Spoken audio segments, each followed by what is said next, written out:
জুলাই আন্দোলনে হামলার অন্যতম পরিকল্পনাকারী সাবেক এমপি একে আজাদের গ্রেপ্তারের দাবিতে সরব ফরিদপুরের রাজপথ। অভিযোগ উঠেছে কার্যক্রম নিষিদ্ধ আওয়ামী লীগকে পুনর্বাসনের অপচেষ্টা করছেন তিনি। চলছে নির্বাচন প্রশ্নবিদ্ধ করার ষড়যন্ত্র। প্রতিবাদে ঝাড়ু মিছিল ও সংবাদ সম্মেলন করেছে বিএনপি ও এর বিভিন্ন সহযোগী সংগঠন। বিস্তারিত ডেস্ক রিপোর্টে। আসন্ন নির্বাচন সামনে রেখে ভোটারদের দ্বারে দ্বারে নিষিদ্ধ আওয়ামী লীগের পক্ষে ভোট চাইছেন গণঅভ্যুত্থানে ছাত্র জনতার হামলার অন্যতম পরিকল্পনাকারী সাবেক এমপি একে আজাদ। এমন ঘটনায় উত্তপ্ত এখন ফরিদপুরের রাজনীতির মাঠ। হঠাৎ করে নিষিদ্ধ আওয়ামী লীগের পদধারী নেতাকর্মীদের সরব হয়ে ওঠায় ক্ষুব্ধ বিএনপি ও সহযোগী সংগঠনের নেতারা। একে আজাদের গ্রেপ্তারের দাবিতে মশাল ও বিক্ষোভ মিছিল করে চলেছে বিএনপি ও দলটির বিভিন্ন সহযোগী সংগঠন।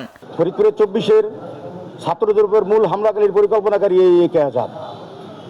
বান্ডেল থাকলে প্রতি সেনমানিতে টাকা বাঁচবে। বিকাশ সেনমানি বান্ডেল কিনে জিতুন প্রতি লেনদেনে। একে আজাদ মাঠে ময়দানে ঘুরে বেড়াচ্ছে এখনো। তার সাথে আওয়ামী লীগের দোসররাও রয়েছে, নিষিদ্ধ সংগঠনের দোসররা রয়েছে। অবিলম্বে তাদের সহ এই একে আজাদকে গ্রেপ্তারের দাবি জানাই। এখানে একে আজাদ আওয়ামী লীগের সব চিহ্নিত পদধারী লোকদের সঙ্গে নিয়ে তিনি আওয়ামী লীগকে পুনর্বাসন করার চেষ্টা করছেন।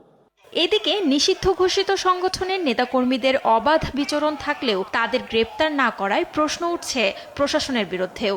শেখ আজাদ কিভাবে ফরিদপুরে আজকে ঘুরে বেড়ায়? আমি আমাদের ফরিদপুরে প্রশাসনের কাছে জানতে চাই, ফরিদপুরে প্রশাসন কেন নীরব? আমরা সেই আওয়ামী রোশানল এবং আওয়ামী লীগের সেই বেড়াজালকে ছিন্ন করবার জন্য আমরা রাজপথে সরব রয়েছি।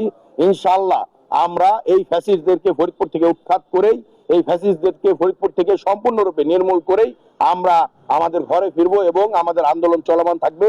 আওয়ামী লীগকে পুনর্বাসন ও আগামী জাতীয় নির্বাচনকে প্রশ্নবিদ্ধ করার অপচেষ্টা চলছে মনে করেন মহিলা দলের এই যুগ্ম সাধারণ সম্পাদক। এটা খুবই দুঃখজনক। আমি প্রধান উপদেষ্টা এবং স্বরাষ্ট্র উপদেষ্টার কাছে দাবি জানাই অনতিবিলম্বে যেন এদেরকে গ্রেফতার করা হয় এবং অ্যাকশনে যাওয়া হয়। দ্রুত একে আজাদ সহ আওয়ামী লীগের দোসরদের গ্রেপ্তার করা না হলে আরো কঠোর আন্দোলন গড়ে তোলার হুঁশিয়ারি দেন বিক্ষোভকারীরা। Desk report, news 24।